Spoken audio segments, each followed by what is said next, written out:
आधा सफ़र तकरीबन हो चुका है सीपैक का, आधा सीपैक का बाकी है, आधा सीपैक का बाकी है, आधा 1 घंटा आगे भी लगेगा। मगरिब की नमाज़ पढ़ेंगे इंशाल्लाह। वहाँ पहुँच कर ना तो ऐसा करना है कि पंडाल में जगह है, सब साथियों कोशिश करें पंडाल में रहें, अकेले न रहें, 5-5, 4-4, 3-3 साथी अलग अलग जगह जहाँ मिले वहाँ जाएँ।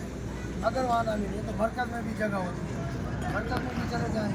और अपने सामान का दूसरे का खास ख्याल रखें और सफ़ों में अगर रहें तो नमाज के वक़्त बिस्तर उठाकर दीवार के साथ रख जाए, साथ में न पड़े।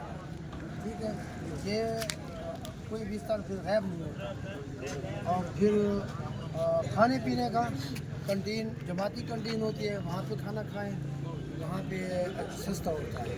और 2-2, 3-3 मिलकर आपस में साथी बैठ कर खाएंगे तो फिर सस्ता पड़ता है। और कोशिश करें कि बयान पश्तो वाला है, उर्दू वाला है, जो भी है बयान करें। कोई साथी अगर ख़रीद फरोख्त करता है तो बयान के बाद जो वक्फा होता है नमाज का, खाने का, उस वक्फे में वक्फे में अपनी खरीद फरोख्त जो कुछ लेना है ज़रूरियात वो पूरे करें। बाद में बयान के वक़्त पंडाल में रहें ताकि जिस लिए हम जा रहे हैं फ़ायदा हो। तो ईद सुन्नत के बयान सुने, अपने दिलों को मुनव्वर करें।